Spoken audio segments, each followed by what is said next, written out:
자, 지금부터는요, 이제 겁살이, 그러니까 앞 시간까지는 겁살 전반에 대한 내용을 또 한번 훑어봤고요.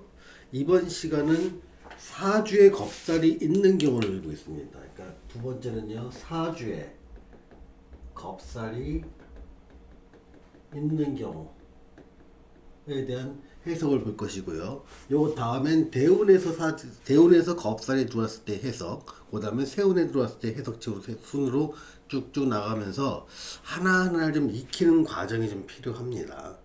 자, 먼저 사주에 겁살이 있을 때 가장 핵심 단어는 이제 지난 시간에 얘기했던 것들 갖다 몇 개를 좀 다시 돌이켜 보면, 그러니까 겁살은 그 비상적인 상황, 비상 상황, 그래서 다급한 상황,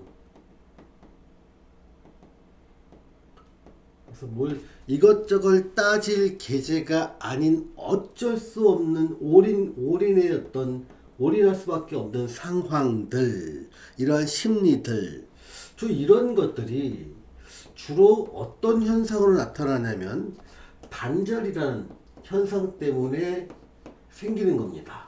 그러니까 단절이라는 현상들은, 그러니까 이 단절은 뭐냐면 안정적인 상황에서 단절된다는 거예요. 그러면 가령 안정 상황이 불안정 상황으로 된다는 것은 그 이유를 살펴보면, 그러니까 사고가 나서 내가 지금 몹시 뭐 건물에 잔해에 깔려 있다든가 물에 빠져 있다든가 떨어져서 낙상을 당하고 꼼짝을 못하는 상황, 이건 사고죠.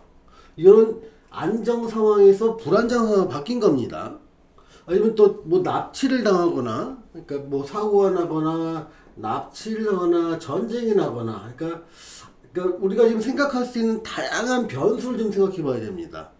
우리는 모든 상황에서 사주를 풀 수 있는 상황대가 되려면, 그러니까 안정한 상황에서 불안정한 상황이 됐다는 건 이건 아주 당연한 얘기지만, 이런 상황에서 구체적인 내용이 머릿속에 좀 있어야 된다는 얘기입니다. 그래서 사고가 나거나 납치를 당하거나 전쟁이 나거나 아니면 크게 뭐 싸움이 나거나, 그러니까 싸움이나 소송 같은 것들이 있으면 사실은 심리적인 현상이나 상황이, 아니면 자기한테 처해진 상황이 불안정한 상황이 되고요. 또 이러다 보니까 상황이 불안정하다는 것은 뭔가 안정된 상황에 단절되죠. 단절되다 보니까 다급한 상황이 되고 내 결정은 다급해지고 올인 스타일을 하게 된다는 겁니다. 이게 사주에 겁살이 있는 경우는 이러한 현상들이 평상시에 쉽게 나타날 수 있다는 걸 의미합니다.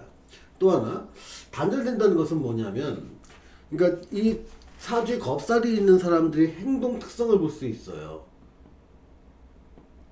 행동 특성은 단절을 어떻게 보면은 좀 쉽게 할 수 있다. 단절은 뭐죠? 그러니까 연인 간의 어떤 만나는 사이라면 선언하는 거예요. 너 그만 만나는다. 그러니까 여기서 좀 행동이 좀 겁살의 경우는요, 갑작스럽게 나오는 것처럼 보이지만 실제로 사주 구성에 따라서 속으로 수많은 생각과 검증과 고민을 해봤다가 특정 상황에서 쑥 우리 헤어져, 이렇게 나오는 경우도 굉장히 많습니다. 그러니까 이 사람이 즉흥적 행동만 하는 건 아니지만 자기가 어떤 수세에 몰리거나 특정 상황이 되면 거리낌 없이 단절할 수 있는 행동을 취한다는 겁니다. 그러니까 이런 게 잘 살다가도 이혼하는 경우도 있고요. 또 어떤 이별하는 경우도 있습니다. 그리고 이건 이제 연인 간이나 친구 간의 만남일 수 있잖아요. 근데 직업을 갖다가 바꾸는 경우도 겁살이 작용하게 되면, A라는 직업에 있다가 어느 날 갑자기 주변 사람도 모르게 갑이라는 직업을 바뀌어버린다. 지금 이 직업이 제주업이라면 얘는 뭐 교육 쪽이 될 수 있어요. 그 다음에 이걸 하다가 어느 순간 갑자기 간마라는 직업으로 바뀐다니까. 전혀 그 예측하지 못할 이런 형태로 직업을 바꾸는 과정도 남들이 볼 때는 급격하게 바꾸는 것처럼 보인다는 겁니다. 그러니까 근데 사실 이 사람들의 특성은요. 그러니까 겁살이 강한 사람은 올인의 특성이 있다고 했지 않습니까? 올인은요.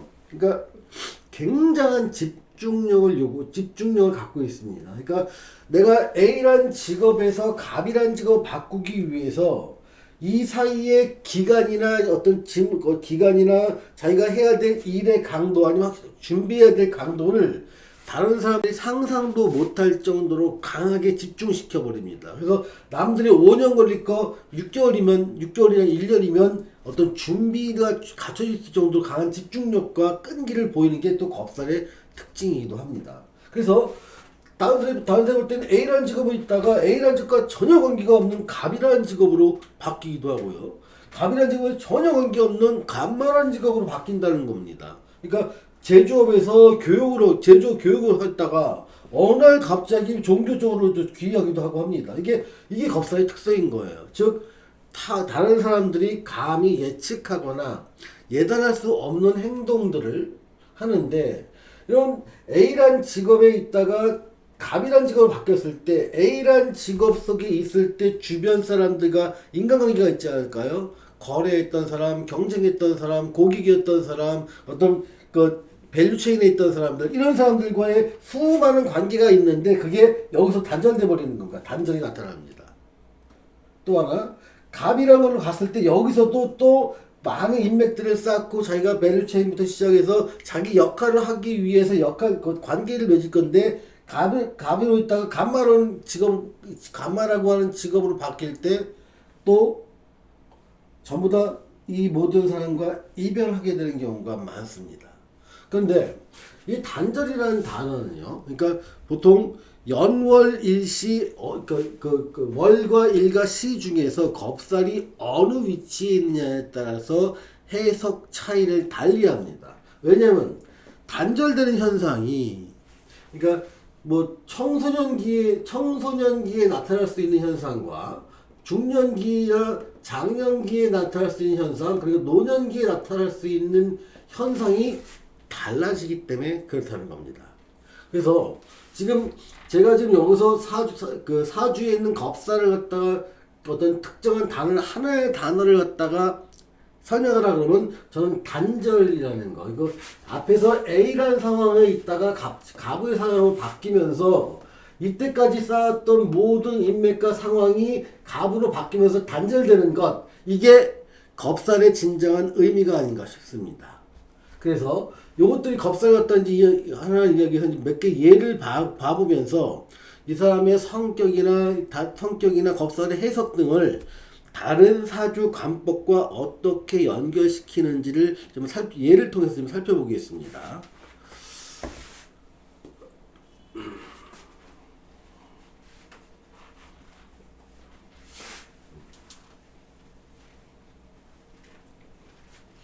그 이제 페이지 40에 보면은 예지가 좀 나와 있죠. 페이지 40. 그러니까 여러분도 책을 한번 읽어보시면 되게 좋습니다. 그러니까 여기 설명하지 못한 부분도 상당히 많이 기술되어 있으니까요. 페이지 40의 예제를 보면, 그러니까 진생이 4월에 태어난 정일간을 예로 들었습니다. 자, 이걸 다 다시 보면, 그러니까 진생은 여기 위치에 있죠. 그리고 사는 여기 있으니까 여기 겁살제가 맞아요. 요거랑 오행도를 갖다 배치를 해두면 정은 여기에 있고요. 여기 사가 여기 있고 진은 여기에 있습니다. 그러니까 요 갖다가 어떤 신살 배치도와 오행 배치도로 배치해 놓은 상태에서 요걸 한번 해석해 보자는 거죠. 그러면 요 신살 배치도에서 보니까 여기는 겁연반자리죠. 그러니까 시계 방향 중에서 앞 방향은 여기는 망육천자리, 여기는 역제원자리, 여기는 겁연반자리입니다. 그 중에서 인신사일 쪽이니까 겁살에 해당되겠죠. 아, 요게 겁살이구나. 그러니까 여기서는요, 사주를 해석할 때 제가 이제 그 몇 가지를 좀 보겠습니다. 그러니까 1번 일간의 왕세를 먼저 살펴보고요. 그러니까 이 사주를 해석한다면, 두 번째, 저는 여기서 지금 천라지망이라는 것을 좀 설명하고 지나가야 될 것 같습니다. 세 번째, 월지가 겁살이라는 겁니다. 네 번째, 그러니까 이 사람의 그 배우자 관계를 여기서 알 수가 있는 정도로 한번 읽어보려고 합니다. 이게 그래서 하나, 둘, 셋, 네 가지를 이 예에서 설명하고자 하는 게 이 예제를 든 목적입니다. 자, 먼저 일간의 왕세 쪽으로 한번 살펴보겠습니다. 그러니까 일간의 왕세는요, 기존에 이제 그 격국론을 갖다 많이 공부하신 분들은 일간이 강하냐 약하냐에 따라서 인비와 인성과 비겁이 말하죠. 식재관의 세력을 보고 어디가 그러니까 요건 이제 시소라고 보는 겁니다. 이렇게 시소인데 그러니까 중간을 맞추는 건데 얘가 인비 쪽이 무겁고 강하고 식재관 쪽이 가벼우면 요걸 균형을 맞추기 위해서 여기에 뭔가 식재관 쪽에 뭔가 도움이 필요하면 이렇게 되겠죠. 그래서 요 식재관에서 요 역할을 하는 거 요걸 용신이라고 합니다. 용신. 자, 용신은 뭐다? 균형을 맞춰주기 위한 겁니다. 이거는요, 다분히 조선시대나 고려시대나 통할 법한 이야기라는 얘기입니다. 지금은 균형을 맞추는 게 중요한 게 아니라, 그러니까 예전에는 직업이라는 게 딱 벼슬 하나밖에 없기 때문에 균형과 조화가 굉장히 중요한 덕목이 될 수 있고 다른 것을 이룰 수 있는 그 가치가 될 수는 있지만 현대는 안 그렇다는 거예요. 그래서 저는 용신론을 채용하지 않습니다. 그 과거에서 일간의 왕세를 바라봤던 것이 용신을 갖다가 어느 쪽에서 이쪽에서 취할래 이쪽에서 취할래 균형을 잡기 위해서 용신이 필요한데 그 어디서 취할래를 알아보기 위해서 일간의 왕세 강약을 봤다면 제가 지금 보는 건요 일간의 왕세 강약을 갖다가 보고 얘가 창업을 할 수 있는지 있는 사람인가 있는가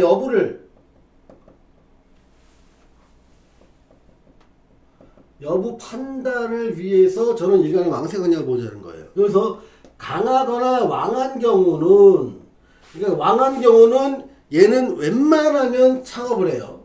강한 경우는 기회가 무르익었을 때 창업을 합니다.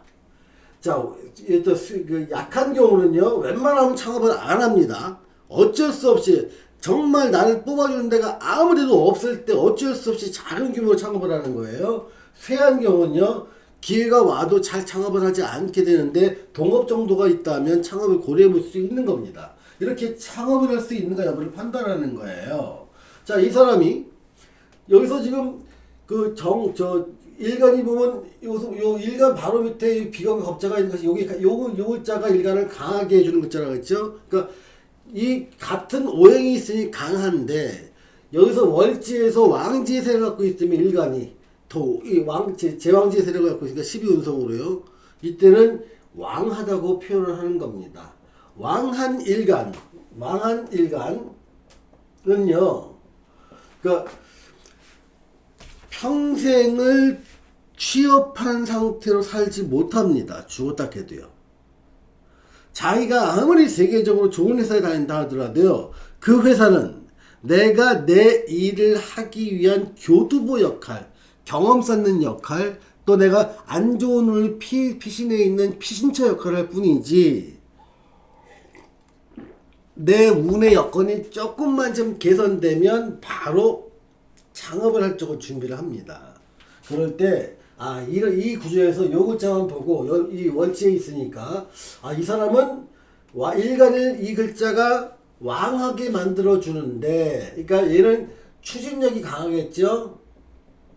또 생각한 걸 밀어붙이는 힘이에요. 그런데 얘가 겁살로 작용하고 있단 말이에요. 겁살. 근데 여기다 요걸 붙이는 겁니다. 겁살은 그러니까 이것저것 도전을 하는 거예요. 그러니까 좌충우돌식으로 그러니까 뭘 하나 갖다가 심각하게 고민하는 상태에서 그걸 도전하는 게 아니라 호기심이 발동을 하면 야 저거 한번 해볼까 하고 즉각 도전을 하는 거예요. 자, 이 사람이 그러니까 호기심을 갖다가 이제 이건 이제 육신에서 설명하는 건데 요 글자가 상관이죠. 그리고 무 속에 이 사 속에 있는 무라는 글자 자체가 상관이 되는데 정일관한테 이게 강한 호기심을 나타낸다는 겁니다. 그러니까 호기심도 강하고 마음 먹은 것을 한번 해보는 그게 지금 이 둘의 조합이라는 거죠. 그래서 일간은 왕한 상태에 있고 상관이 엄청 강한 상태이기 때문에 이 사람은 다양한 분야에 제한 없이 호기심을 갖고 있는 사람인데 한번 호기심이 발동하면 주저함이 없이 그냥 해버리는 거예요. 예를 들면 이 사람이 만약에 검도정에 지나가다가 좀 마음에 들잖아요. 그럼 바로 등록을 해버려요. 이 사람이 지나가다 자기 나이에 관계없이 인라인 스케이트를 타잖아요. 그러면 바로 인라인 스케이트를 타서 도전합니다. 이 사람이 그러니까 헬스장 같은 거 지나가다가 마음에 들면 한번 해볼까 하면 바로 가서 공부하고요. 포크레인 같은 경우는 호기심 발동하면 바로 등록해서 배웁니다. 그러니까 이 사람은요, 사실은 어디로 튈지 모르는 겁니다. 그래서 옛날에 이렇게 상관이 강하고 이렇게 식상이 강할 때는요, 그러니까 10가지 재주 가진 사람이 저녁 때거리 걱정한다. 이것처럼 이것저것 해보니 자기가 할 수 있는 건 굉장히 많은데 그럼에도 불구하고 하나가 잘할 수 있는 건 없는 거예요. 왜냐하면 상관이라는 게 남들보다 훨씬 빨리 학습하고 집중력도 좋지만 또 새로운 게 나타나면 관심이 싹 바뀌다 보니까 A란 걸 잘했다가 갑자기 갑으로 가다 보니까 A라는 사람들의 입장에서 보면 넌 정말 이쪽에서 뭔가 성공할 것 같아 단단히 믿었는데 어느 갑자기 돌아서는 거예요. 그러니까 이 A란 영역에서 같이 인연을 맺던 사람들 입장에서는 갑자기 단절 현상이 나타나는 거죠. 자기는 A란 쪽이 싫어서 가는 게 아니고 나는 저 새로운 갑이라는 게 좋아서 도전하는 거야. 이게 이 사람의 입장인 거예요. 근데 이 지전에 맺었던 관계는 그냥 하룻밤에 다 무자르시 끊어버리는 것도 충분히 이 사람은 할 수 있는 사람이라는 것. 그리고 자기는 이쪽에 대한 아쉬움이 아니라 새로운 것에 대한 호기심. 이게 더 만족이 더 큰 거예요. 이게 지금 겁살 가진 사람의 그 역할입니다. 자, 겁살. 그런데 지금 이 겁살이 이제 어디 있냐면 월지에 있다는 얘기는 뭐냐면 청소년 시기부터 보통 월지가 한 45세, 40세까지는 많이 영향을 미칩니다. 그러니까 청소년 시기부터 한 40세까지 월지가 영향을 미치는데 이때까지는요, 어디로 튈 줄 모르고 뭐에 집중해도 이상하지 않은 상황. 그런데 사람의 이제 젊은 시간에 그 노력할 수 있는 양과 투입되는 비용, 시간, 얘들은 제한되어 있습니다. 그래서 사주를 공부하는 가장 커다란 이유 중에 하나는 이 사람이 잘할 수 있는데 집중하도록 길을 열어주는 것이 사주 공부에 굉장히 유용한 측면이라고 저는 보고 있습니다. 그럼 이 사람이 혹시 이것저것 다 도전하는 것보다 성공할 수는 없으니 어떤 분야에는 성공할 수 있고 어떤 분야에는 실패할 수 있는지를 조금 더 알 수 있다면 직업을 선택할 때 훨씬 긍정적이지 않을까 싶은 생각이 듭니다. 그걸 갖다 나타내는 게 다 사주에서 다른 관법입니다. 근데 그러기 위해서는 여기서 진과 사라고 하는 요것이 집중을 해야 됩니다. 여기 지금 천라지망이에요. 그러니까 천라지망은 사주에 진이나 사가 같이 붙어있기도 하고 떨어져 있기도 해도 다 천라지망이 작용되는 겁니다. 진사 또는 술과 해가 조합되어 있으면 천라지망에 걸렸다, 천라지망에 들었다 이렇게 표현을 합니다. 예를 들면 사생이 공공에서 진치에 태어난 경우도 천라지망인 거고요. 진생이 사월에 태어난 것도 천라지망입니다. 또 사생이 진월에 태어난 것도 천라지망인 거예요. 자, 해생이 술일에 태어난 것도 천라지망이요. 해생이 술월에 태어나거나 해생이 술시에 태어난 것도 천라지망입니다. 거꾸로 술생이 해월에 태어난 것도 천라지망이죠. 그러니까 사주에서 어떠한 지지 어떻게 그 두 개의 글자가 나타나면 천라지망이 되는 겁니다. 또 하나 이게 지금 사주에는 진밖에 없어요. 근데 대운에서 세운은 좀 짧으니까 큰 영향은 없습니다. 다만 영향은 좀 있지만 그 영향이 지속되기 위해서는 세운을 보는 거예요. 천라지망을 구성하는 대운이 왔을 때 이 10년간은 천라지망이 들어있는 것 같은 효과가 나타납니다. 자, 그러면 천라지망이 무엇인지에 대한 학습이 좀 필요합니다. 자, 천라지망은 이렇게 생각하십시오. 그러니까 하늘 원래 뜻은요. 하늘과 땅에 커다란 그물이 뒤덮여 있는 상태입니다. 이렇게 생각하면 됩니다. 그러니까 천라지망에 걸린 사람을 그러니까 하늘과 땅의 그 큐브형의 어떤 촘촘한 그물 속에 있다고 생각해 보십시오. 여기 사람이 있는데, 그러니까 여기 이 사람을 딱 이제 사슴에 한번 비교해 볼게요. 이 사슴이 있는데 천라지망 안에 갇혀 있다고 생각해 보세요. 그러면 이 여기는 수많은 먹을 것들이 있습니다. 그러니까 충분히 배부르게 먹고 살 만한 것들이 이 철망 안에 있어요. 그래서 이 철망도 굉장히 넓어요. 이 철망 안에 있을 때는 내가 충분히 먹을 게 많기 때문에 많은데 안심하고 먹이를 먹고 성장할 수가 있는 겁니다. 근데 이 밖에는 이 안에는 없는 귀한 풀들이 몇 가지는 있어요. 그러니까 많지는 않고 몇 가지는 있는 거예요. 그런데 여기에는 야수가 드글드글합니다. 그러니까 이 사슴이 천라지망을 뚫고 밖으로 나와서 이 풀들을 먹고 있을 동안 사슴은 야수한테 잡아먹힐 확률이 확 올라가는 겁니다. 이게 천라지망인 거예요. 그러면 천라지망은 뭐다? 어떻게 보면 사슴을 보호하는 역할을 하지 않을까요? 자, 보호하는 게 이게 사슴이 이제 사람이라면 천라지망 안에 있는 직업을 갖다가 이 천라지망을 가진 사람이 갖고 있다면 철망에 의해서 보호된 안전한 사슴처럼 그 일을 잘할 수 있는 거예요. 근데 밖에 나가면 야수한테 먹힌다는 건 뭐냐면 부도가 나거나 쫄딱 망하거나 벌었던 돈을 다 잃어버리는 현상이 나타난다는 겁니다. 그럴 때 이 보호망 안에 있는 직업과 밖에 있는 직업을 구분하는 게 필요하다는 거예요. 보호망 안에 있는 직업은 뭐냐면 활인업이라고 합니다. 그러니까 사람을 살리는 일을 갖다 활인업이라고 하죠. 그러니까 기본적으로 사람을 살리는 일 중에서 가장 이제 많이 쓰는 게 의료업에 가는 게 사람을 살리는 일이겠죠. 그다음에 그 사람을 갖다 교육시키는 것도 살리는 거예요. 그다음에 그러니까 뭐 숙박이 그러니까 정확하게는 아니지만 그러니까 숙박이나 레저처럼 그러니까 스트레스를 갖다가 받은 사람이나 아니면 잘 때 보호해 주는 것도 아니면 그 사우나처럼 그러니까 건강을 지키기 위한 간접적인 것도 사실은 이 안에 일부는 속히 들어갑니다.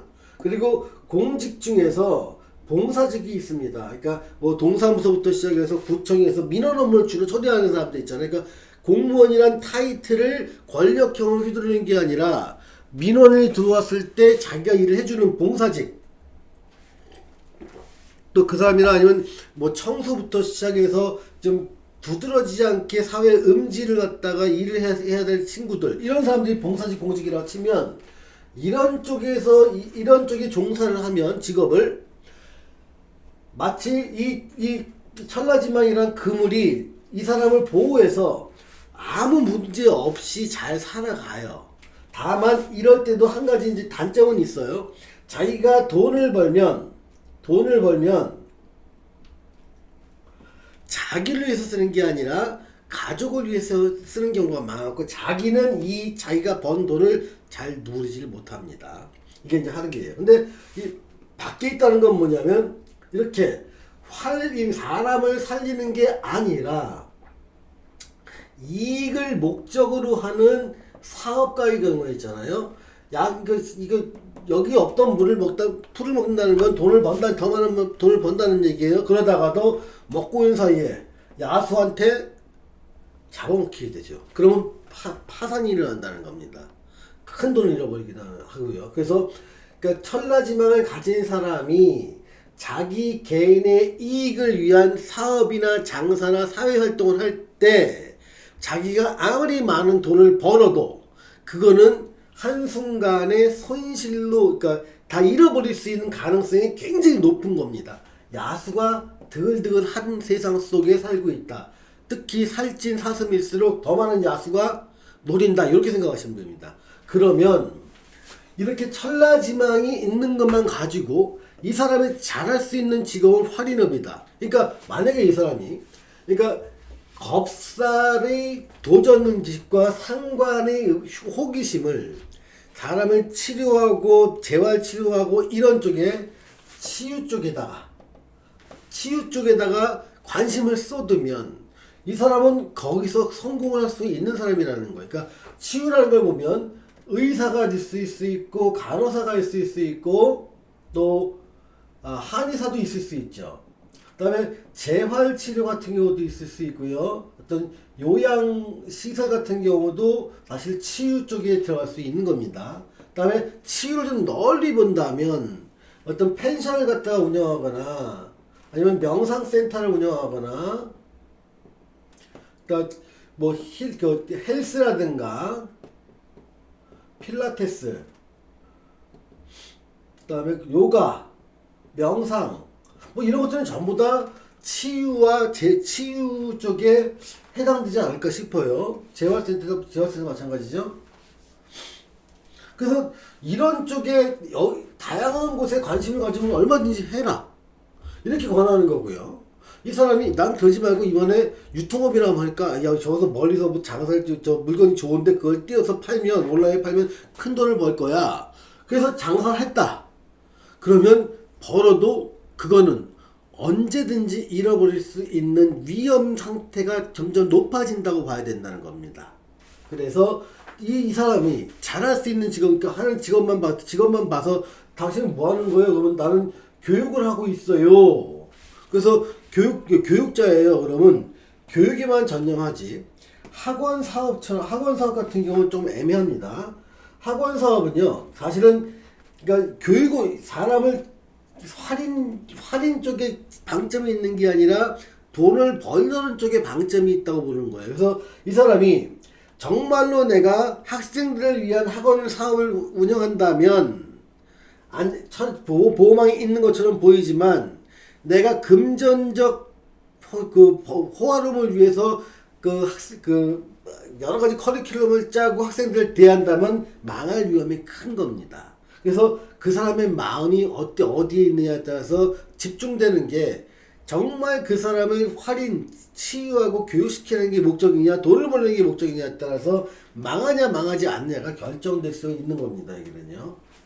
이런 상태에서 만약에 이 사람이 의사 생활을 하고 있다. 그러면 얼마든지 하세요. 뭐 이 사람이 정말 이제 배운 것도 없어갖고 나는 헬스클럽 트레이너가 되면 어떻습니까? 라고 물어본다면 그건 치유나 사람을 힐링하는 것들이니까 얼마든지 하시라고 얘기할 수 있습니다. 근데 나는 여기서 그냥 편의점이나 한번 해보면 어떨까라고 말하면 그거는 안 맞을 겁니다. 하면은 망합니다. 라고 얘기를 할 수 있어야 됩니다. 왜? 뭘 가지고 철라지만 하나만 가지고도 그런 얘기가 나올 수 있어야 됩니다. 자, 다음은 이 사람 사주를 갖고 이 사람에 맞는 배우자의 모습을 한번 살펴보도록 하겠습니다. 그러니까 배우자의 모습은요. 그러니까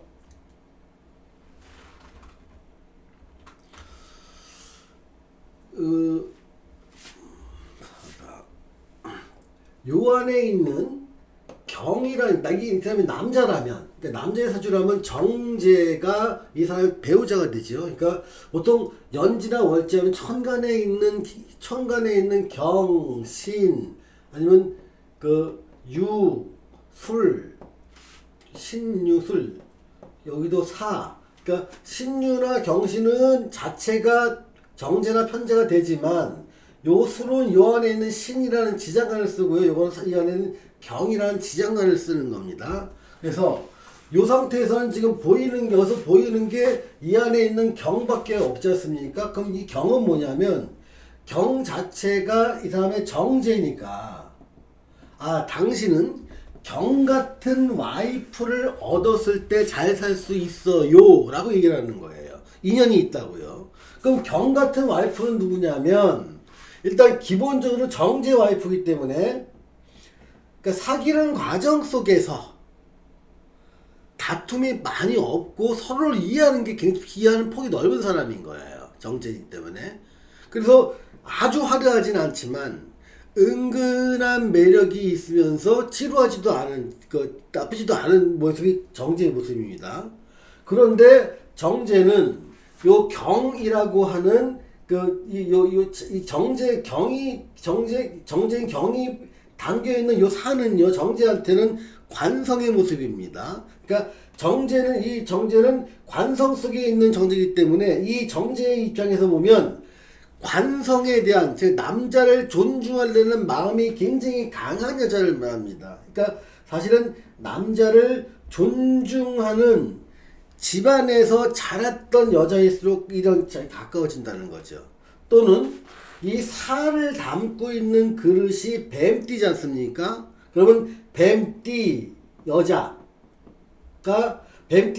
경 자체를 이 여자의 일간을 써서 경일간의 뱀띠 여자, 그 중에서 남자를 좀 존중할 수 있는 집안에서 자라났고, 그리고 마음이 통하는데 그렇게 화려하진 않지만 시간이 지날수록 마음에 드는 이런 타입이 바로 이 사람의 가장 이상적인 모습의 배우자라는 것을 유추할 수가 있는 겁니다.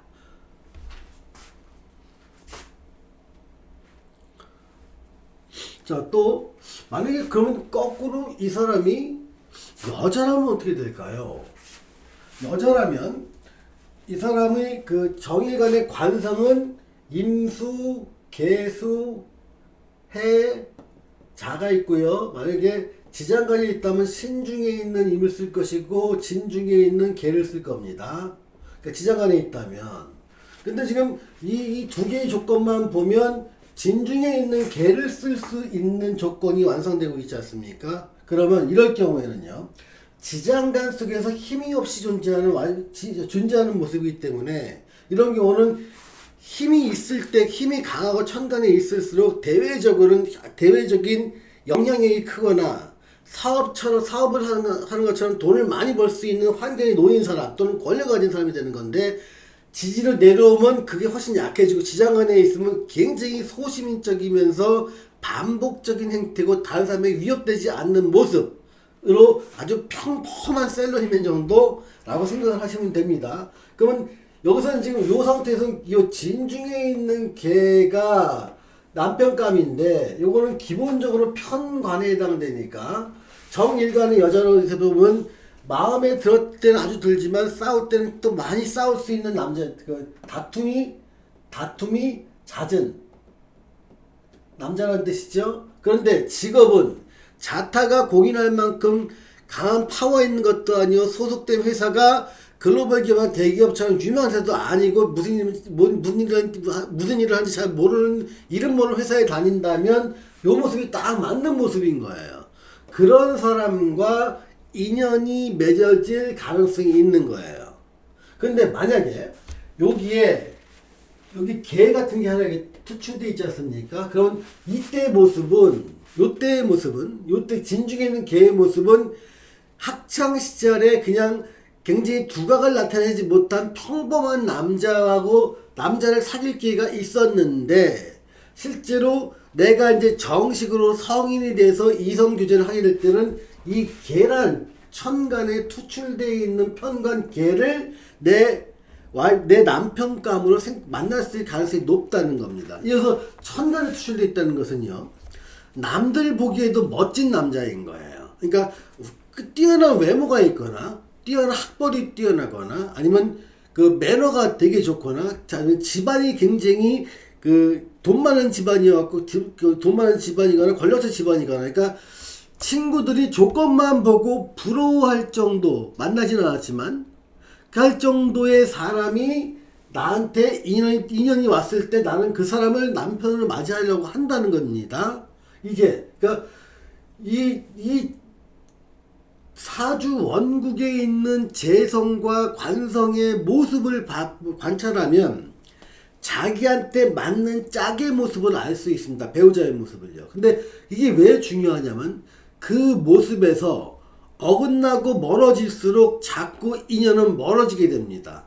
그러니까 이러한 구조를 가졌는데 만약에 자기가 만나는 사람이 여기 있는 사람을 만난다. 이 사람은 연기는 안 되고, 그러니까 여기 있는 사람은 뭐죠? 두각을 나타내지 않고 아주 단수 반복적이면서 소시민적인 삶을 사는 사람이에요. 이 사람하고 하면 이 사람이 기대하고 있기 때문에 이 사람은 당연히 깨지는 과정에 들어갑니다. 그래서 그러니까 보통 이제 요즘 보면 이혼이 많이 잦은 이유 중에 하나가 정확하게 자기한테 맞지 않는 배우자를 선택했을 때 이혼이 잦아지는데, 과거에도 그런 일이 있었지만, 과거에는 어떻게든 살아봐야 한다는 의식도 강했고, 사회적으로 이혼에 대한 생각이 별로 좋지 않았기 때문에 참고 사는 경우가 많았습니다.